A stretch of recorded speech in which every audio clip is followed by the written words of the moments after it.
Francis, ayer y hoy, aprendiendo del pasado, de Francis, ayer y hoy. Mañana comenzará para todos los argentinos un mes de bombardeo en los medios audiovisuales para decir quién es el que usted debe votar de acuerdo a la promoción paga por el Estado que será de las candidatas y candidatos para presentarse a la preselección para saber si cumpliendo el piso que marca la ley superan ese mínimo y pasan a disputar la otra elección, la válida real, que es la de octubre. Sin embargo, esta es una elección del medio tiempo, es una elección donde, ya lo hemos dicho muchas veces, no va a modificar absolutamente nada en la vida suya de todos los días.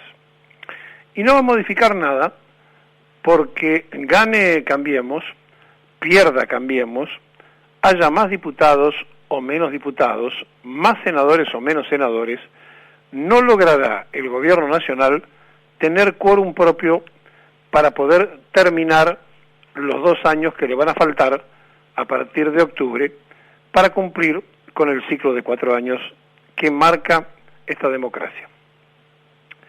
Por lo tanto, empiezan a jugar distintos roles según y conforme quién sea el segundo en la elección, y sobre todo en la provincia de Buenos Aires, donde hay precandidatos presidenciales escondidos y otros a la vista. Si por esas cosas de la vida Sergio Massa terminara tercero en este triple empate que aparece, según los encuestadores, aquí hay que tomarlos con pinza, que hacen los estudios según quién le paga, si esto fuese cierto y Massa aparece tercero, se termina la carrera presidencial de Sergio Massa, porque para ser candidato a presidente, Massa necesita sentarse como senador, ya sea por haber ganado, y en ese caso entraría acompañado de Stolbizer, o por haber salido segundo, y en ese caso entraría solo. Cualquier otro resultado que no sea primero o segundo, lo descarta como precandidato presidencial. Cristina Fernández se encuentra en una situación casi análoga. Si llegara a salir tercera, pierde toda chance de futuro político. Pero aquí hay una lectura distinta que hay que hacer. Entre el piso y el techo de Cristina hay muy estrecha diferencia. Es decir, un 25% de piso y un 30 y algo por ciento de techo no le alcanzarían a Cristina Fernández para ser presidenta de la Nación, porque supone un 30 que tiene un 70 en contra. Por lo tanto, va más en juego el tema de los fueros que otras circunstancias. Y ayer, en diputados quisieron hacer una sesión, un poco más para la prensa que por la realidad, el Frente País, y lo dejaron en soledad. No fue ni Cambiemos ni el kirchnerismo, porque nadie quiere perder fueros. Los anteriores porque tienen miedo de ser llevados a tribunales, y los de ahora porque saben que corren el mismo riesgo. Y los que estaban proponiendo eso son los que están más lejos del poder. Por lo tanto, no le dieron la sesión. Y entonces ahora apuestan a ver si consiguen las 3/4 partes de diputado para poderlo expulsar a debido como diputado nacional. Hasta allí, todo esto está pasando en un momento previo al mes anterior a las PASO.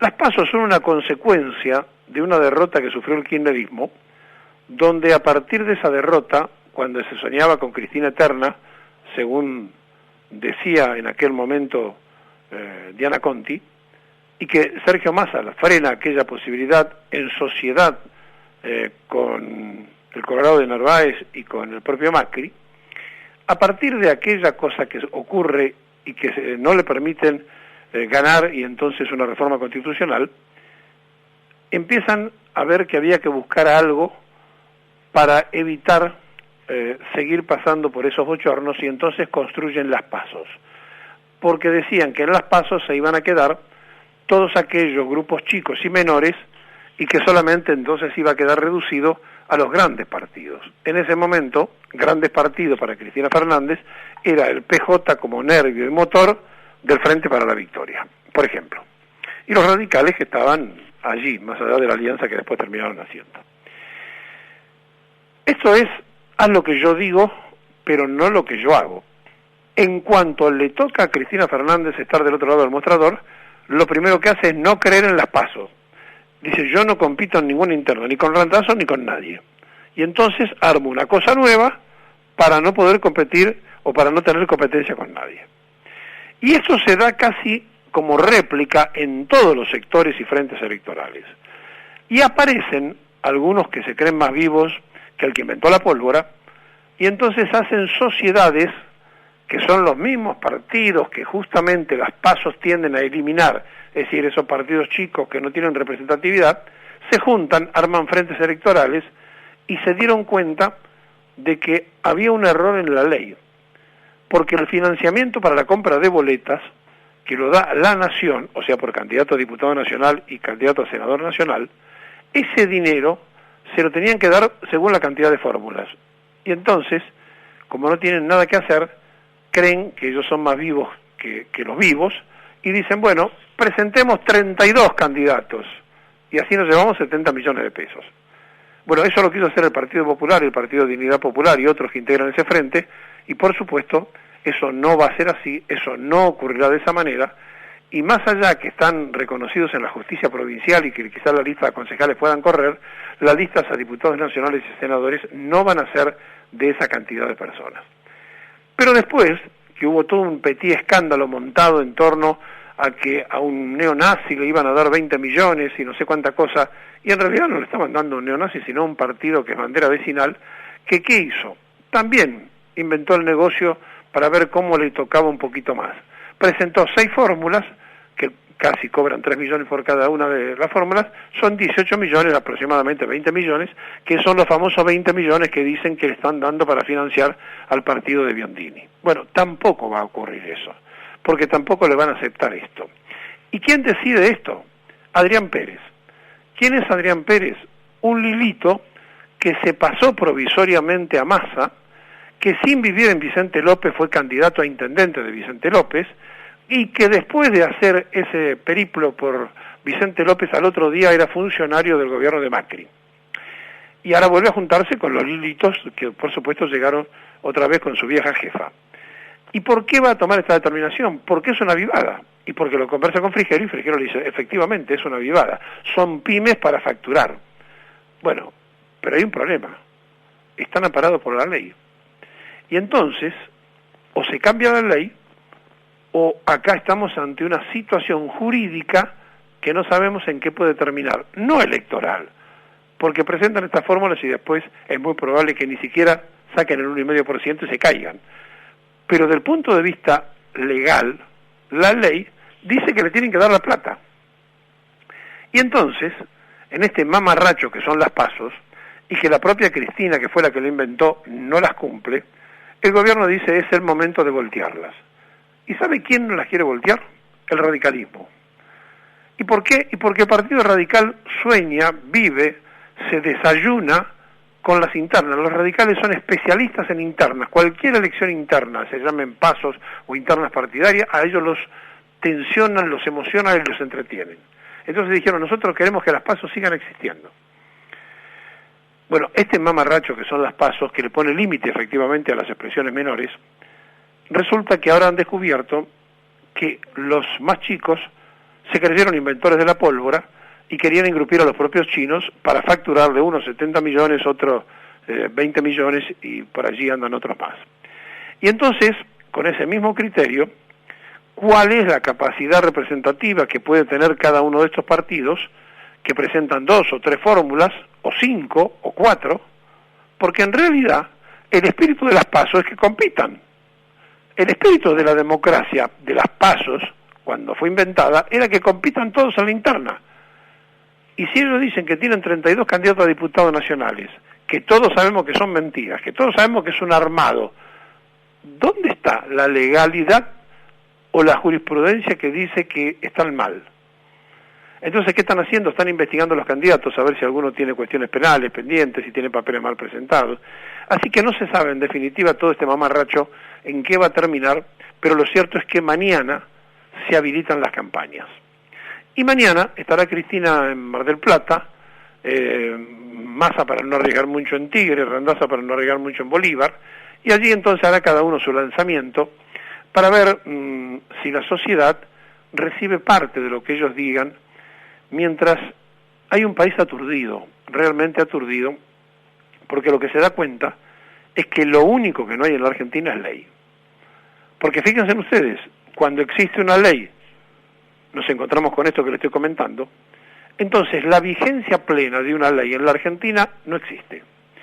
Y cuando el presidente de la República pide públicamente que renuncie por tener militancia política Gil Carbó, se olvida que ellos colocaron en la Oficina Anticorrupción a Alonso, que también tiene militancia política por Cambiemos y que está enamorada del presidente Macri.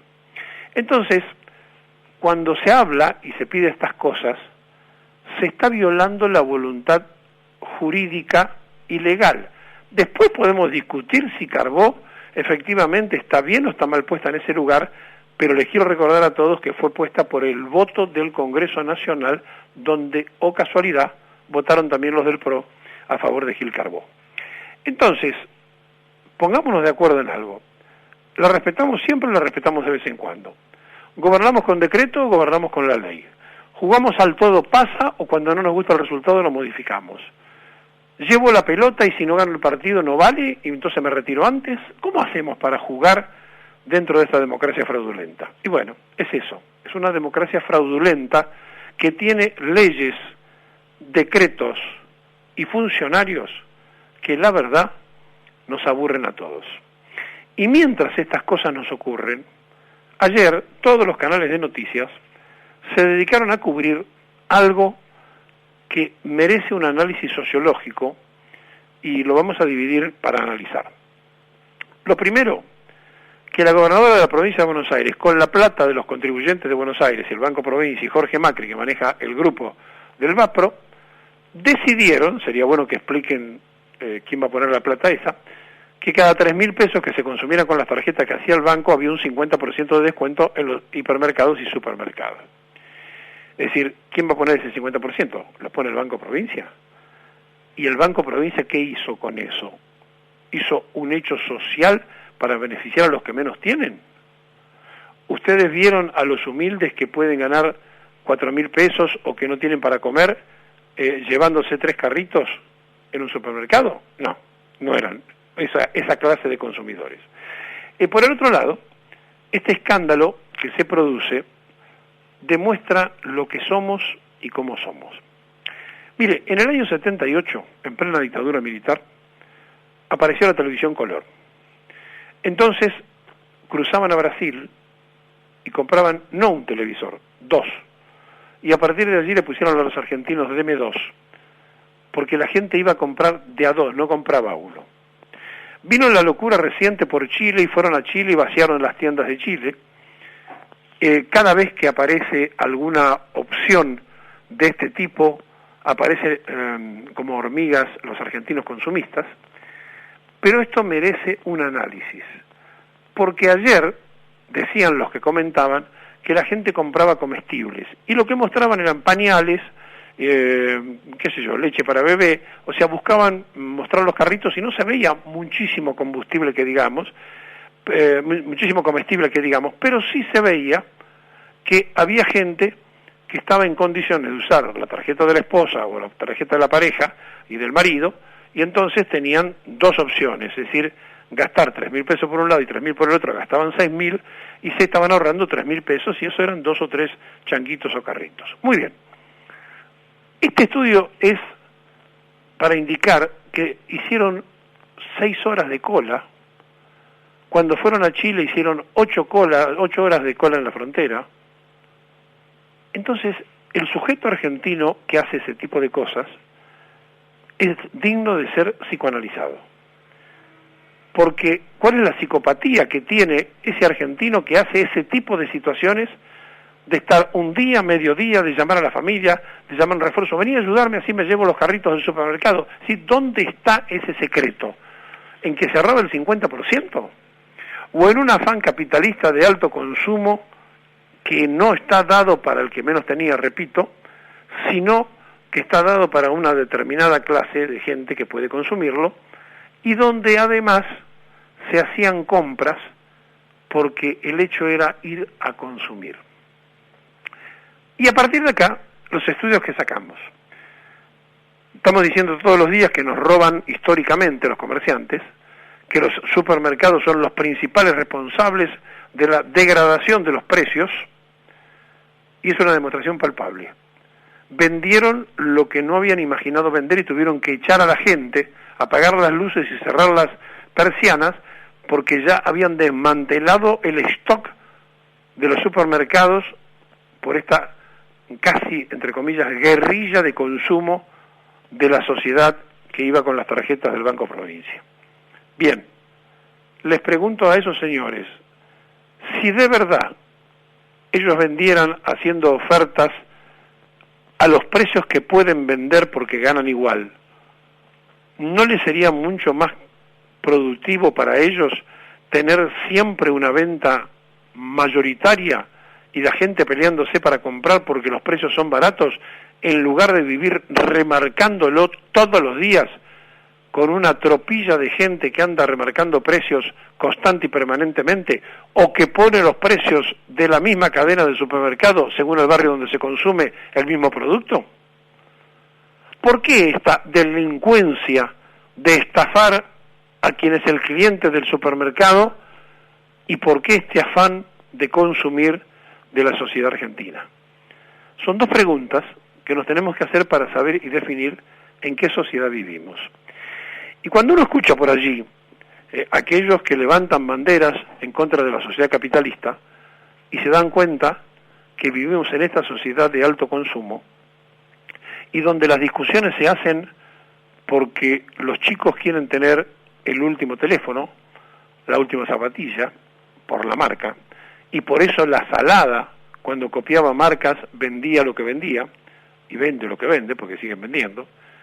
Entonces, tendríamos que preguntarnos en qué sociedad se instala una campaña y quiénes son los votantes de la sociedad en que vivimos.